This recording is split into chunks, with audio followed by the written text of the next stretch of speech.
আল্লাহর নবী সাল্লাল্লাহু আলাইহি সাল্লাম, আল্লাহর কসম বন্ধু, উম্মতের আমল নামা নবীজি সাল্লাল্লাহু আলাইহি সাল্লাম হাসরের ময়দানে দেখবে, নবীজির সামনেও আমল নামা নবী হাতে নিবে, দেখবে।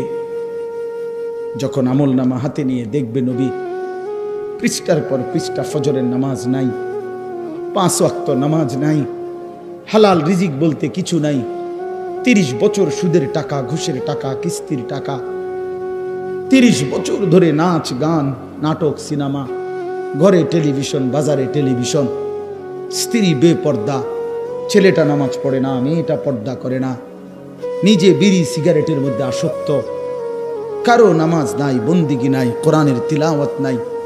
এই আমল নামা দেখে আল্লাহর কসম নবী জিজ্ঞাসা করবে, উম্মত এত বড় বেইজ্জতি তুই আমারে কেমনে করলি?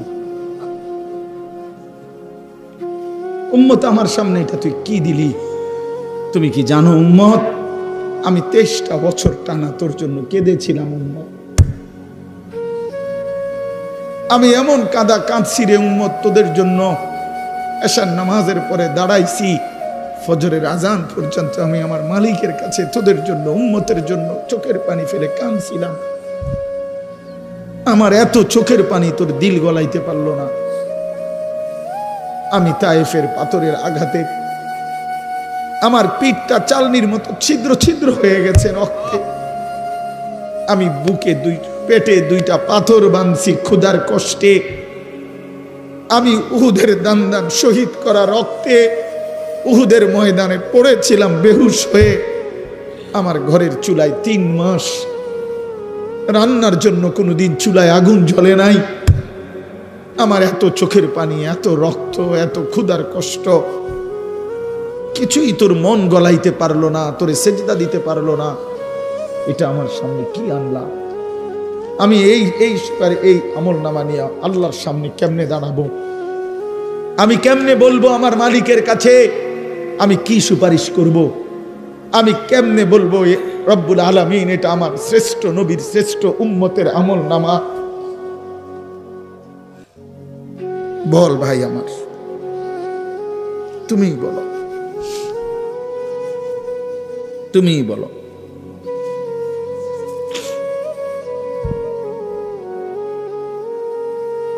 এত বিপুল পরিমাণ মুসলমান আমরা, 92% চাইতে বেশি মুসলমান আমরা, অথচ তারপরেও ইসকনের উগ্র হিন্দু সন্ত্রাসীরা আমার মুসলমান ভাইয়ের জবাই করে ফেলছে, রক্ত লাল করে ফেলছে জমিন।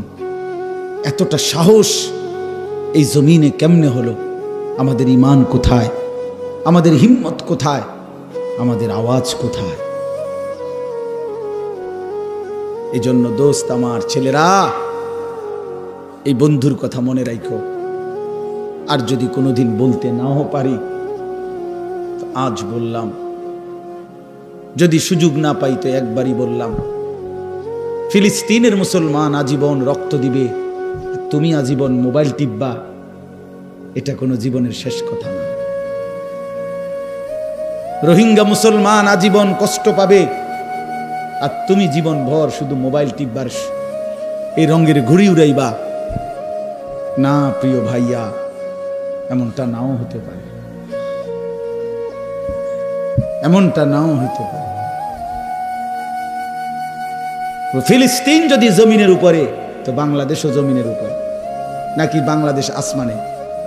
তাইলে পৃথিবীর এক প্রান্তে মুসলমান নির্যাতিত হলে, পৃথিবীর এক প্রান্তে মুসলমানের রক্ত লাল হলে, আরেক প্রান্ত আমরা নিরাপদ থাকি কেমনে? আমরা নিরাপদ আছি কিভাবে ভাইয়া? কিসের উপরে ভর করে? কে তোমাদেরকে আশ্বাস দিল তোমাদের এই অব্যাহত গুনাহ, নারী, ছবি, এই অসৎ আড্ডা, এই মোবাইলের দিন রাতের এই আসক্তি, 1 ওয়াক্ত নামাজ না পড়া, কখনো ফজরের নামাজ না পড়া, এটা তোমাদেরকে আগামী দিনে স্বস্তিতে থাকতে দিবে, নিরাপদে জমিনে থাকতে দিবে? এই গ্যারান্টি কে দিল বন্ধু?